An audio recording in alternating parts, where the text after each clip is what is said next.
अपने देश और देशवासियों की उपलब्धियों पर एक दूसरे से अपनी खुशियां साझा भी की है। इस बार मन की बात की शुरुआत देश की एक ऐसी ही बहुत बड़ी उपलब्धि से करते हैं। साथियों, भारत ने विज्ञान को हमेशा देश की प्रगति से जोड़कर देखा है। इसी सोच के साथ हमारे वैज्ञानिक सिविल न्यूक्लियर प्रोग्राम को आगे बढ़ा रहे हैं। उनके प्रयासों से यह कार्यक्रम राष्ट्र निर्माण में अहम योगदान दे रहा है। इससे हमारी इंडस्ट्रियल ग्रोथ को, energy sector, health care sector को बहुत लाभ हुआ है। खेती किसानी से लेकर आधुनिक इनोवेटर्स को भी भारत के सिविल न्यूक्लियर प्रोग्राम ने बहुत मदद की। साथियों, कार्यक्रम में अपना अमूल्य योगदान दिया है। देशवासियों का जीवन बेहतर और आसान बनाने के लिए उनका यह प्रयास बहुत ही सराहनीय है। इससे मैं एक ऐसी शक्ति की बात करना चाहता हूं जो अदृश्य है, लेकिन जिसके बिना हमारा जीवन एक पल भी न चले। यही ताकत भारत को आगे बढ़ा रही है। ये हमारी पवन शक्ति है। हमारे प्राचीन ग्रंथों में कहा गया है, वायुर्वा इति व्यष्टि, वायुर्वै समष्टि, अर्थात वायु सिर्फ एक तत्व नहीं है, यह जीवन की ऊर्जा है, यह समष्टि की शक्ति है। साथियों, आज यही पवन शक्ति भारत के विकास की नई कहानी लिख रही है। भारत ने हाल ही में पवन ऊर्जा यानी विंड एनर्जी में बड़ी उपलब्धि हासिल की है। अब भारत का 6 गीगावाट नई क्षमता जुड़ी है। विंड एनर्जी में भारत तेजी से आगे बढ़ रहा है और दुनिया भी हमारी तरफ देख रही है।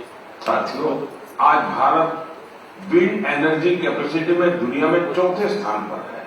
ये हमारे नए अवसर बन रहे हैं, नई स्किल विकसित हो रही है, रोजगार के नए रास्ते खुल रहे हैं और पवन ऊर्जा जरूरी है।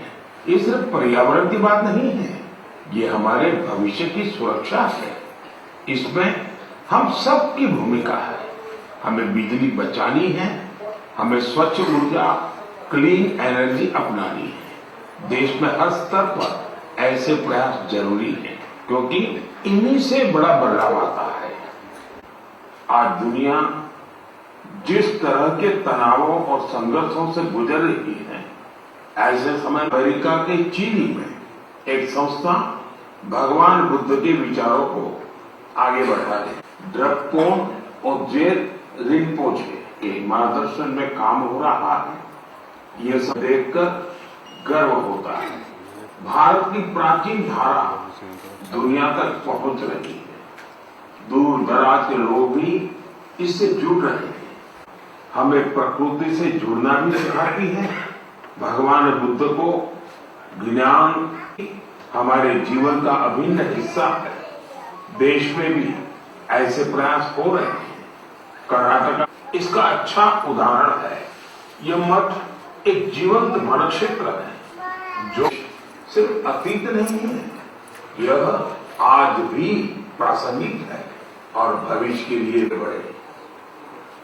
मेरे प्यारे देशवासियों, आप सभी जानते हैं हमारे गणतंत्र का महोत्सव मनाया जाता है। इसी महोत्सव का अहम हिस्सा होता है चर्चा कर रहा हूं, क्योंकि इसके पीछे खास वजह है।